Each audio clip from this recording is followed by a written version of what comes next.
G'day and welcome to the Investor Motivation Podcast. My name's Rob Goudie, and joining me from Airlie Beach, sunny Airlie Beach, it looks nice out there, Rachael Todman. How are you, Rach? I'm good, thank you. How are you going?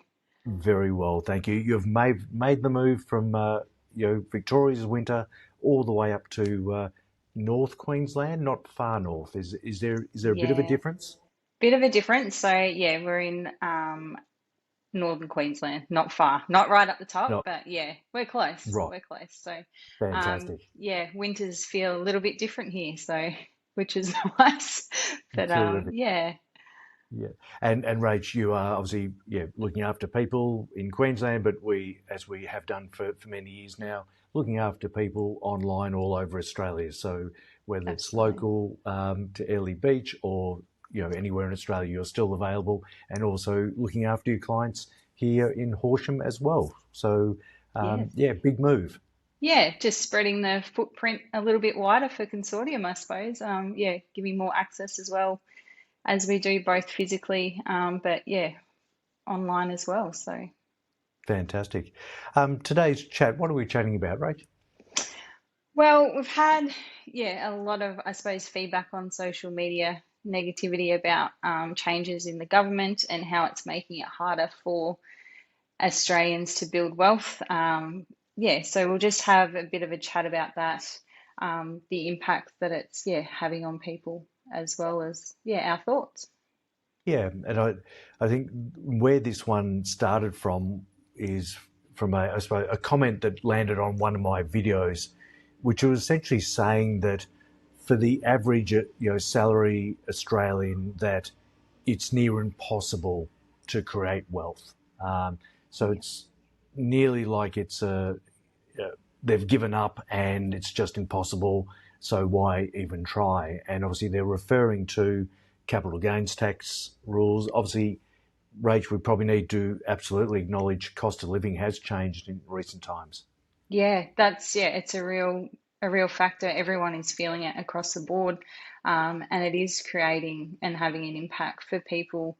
Yeah, it has got harder, but it's not hopeless, and I think that's probably the message here as well. Is yeah, things have changed, but there's still opportunity for us to move forward, and yeah, to have that. I suppose try keep the positive, upbeat look into it. There's still options Mm. available for us. Not all doom and gloom. Yeah, and that's the thing that whether the negativity or the people that are a bit down about their financial situation or the lack of trust in government because they've made changes, which that's what the government is there for, to make changes for the betterment of the community as a whole. Um, yeah, it's really dragging them down into the mire and not looking at the things they can actually control.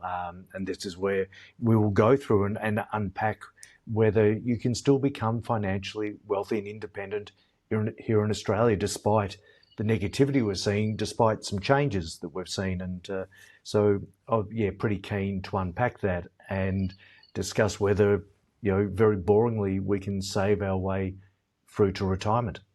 Yeah, and look, we don't have to agree with the new policies and things like that, but it's happening. So we've just got to move with the times and, yeah, keep making the most of what we can. Yeah, and for my time in the industry, Rach, I've always taken that attitude that, for the last 28 and a half years I've been in this industry, I've only ever known change. Yeah, The yeah, superannuation rules have just been tweaked so many times, but the core reason for it is for people to save for their retirement. And there are tax incentives, the carrots that the government has given us since the 90s to invest into superannuation are still there. And we still want people to save.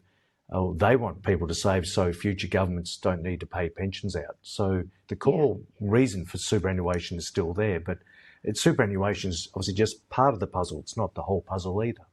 yeah, that's exactly right. So, Rach, how do you?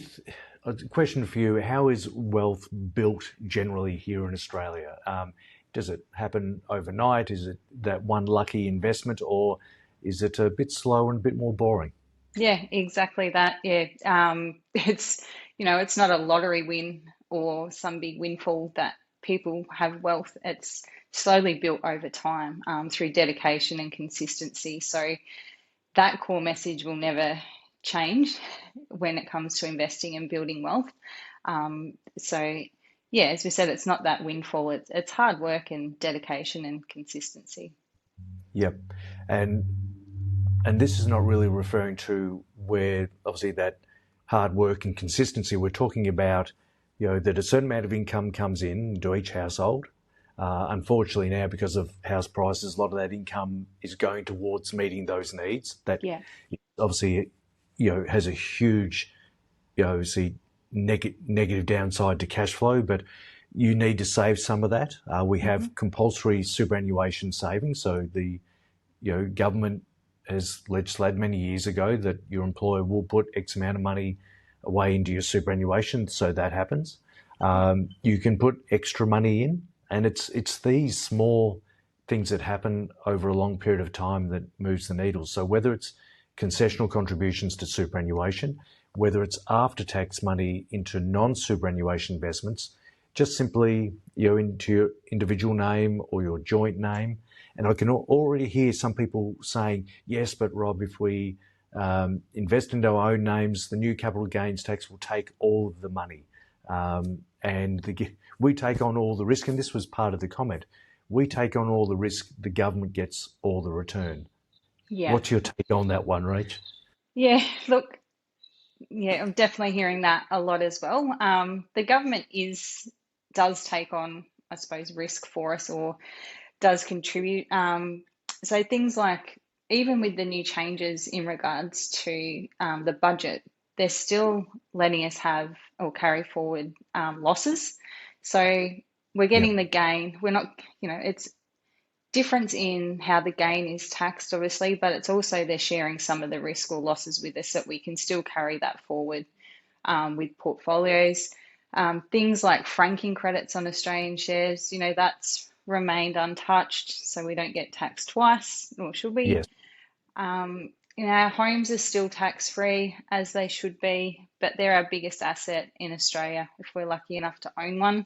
Yes. Um, and then, yeah, superannuation, it remains the best tax structure available to us with, yeah, tax incentive there. So even with the changes to the $3 million balances and above being taxed differently, that's not the majority of the Australians that are affected by that one. Yes. So, superannuation tax structure is still good there. So they are sharing some of the love with us, or the losses. So I think it's important to kind of see a bit of that as well, as not just the negativity. Yeah. Yeah. So when I suppose you're referring to obviously carry forward capital losses, and this is something we've done in the past, Rach, where we've had, and probably the one that comes to mind where a lot of our clients, or most of our clients, owned Altium. And Altium, we started buying that at $4 per share. It got taken out by a Japanese electronics business called Renesas at $68.50. Some of the capital gains were in excess of, 1,500%. So Mm. incredible result. And there's an element of luck in that, to get those type of results. But when we had that huge capital gain, we were searching for client portfolios for capital losses that could help offset the capital gains. Yeah, so that still remains intact Yep. there. So, yeah. And and ultimately, and I think we want, one of the big issues for me is, people are focusing so heavily on the negativity, and this is where we see in the comments that we want capital gains. I want capital gains tax to be a problem for me personally. Yeah. That means that I've done particularly well in that investment. And if we're lucky enough to be fall under an in-scope member, as they call it, with Division 296, where you've got $3 million or more in your superannuation, I also want that for myself and my clients, because these are good problems to have. These Yeah. are Yeah. wealth creation things. Yeah, that's right. So we always say, yeah, paying tax is, no one likes paying tax, but it is a good problem to have. Yep.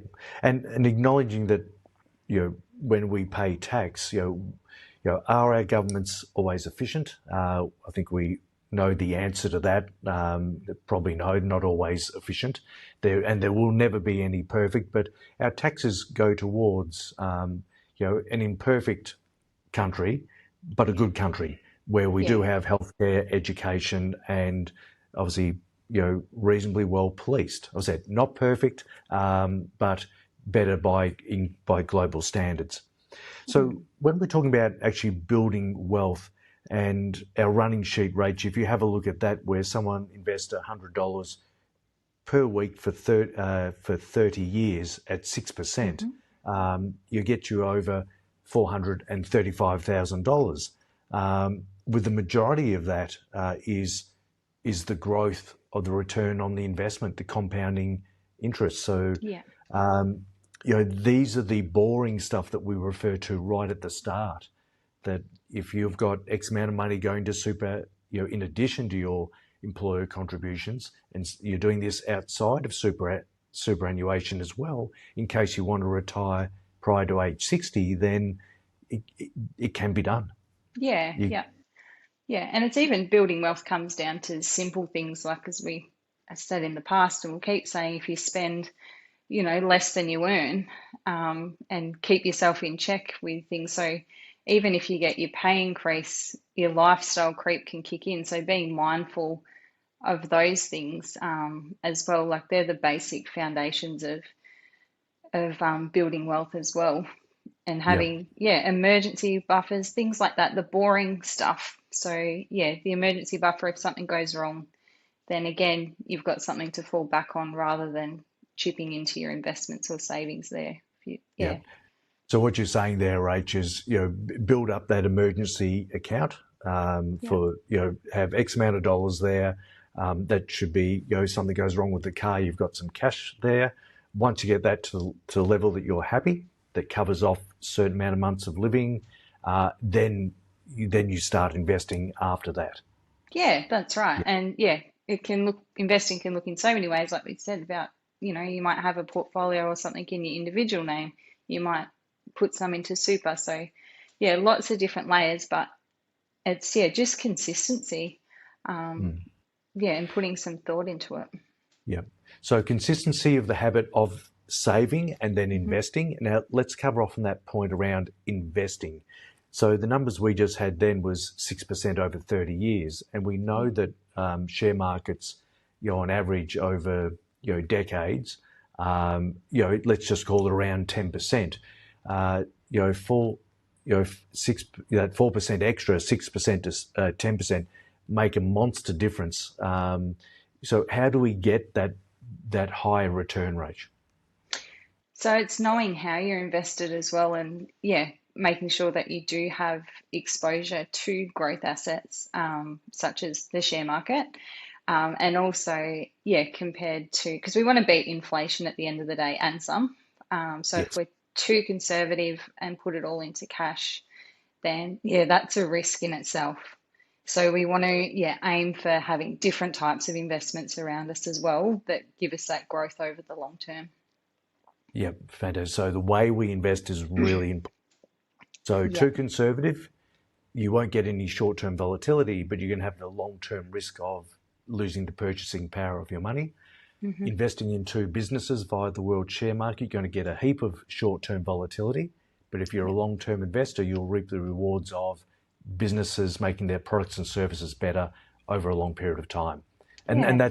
they're the numbers we see when we know on average, 9, 10, 11% is what share markets have averaged, and that's investing into businesses.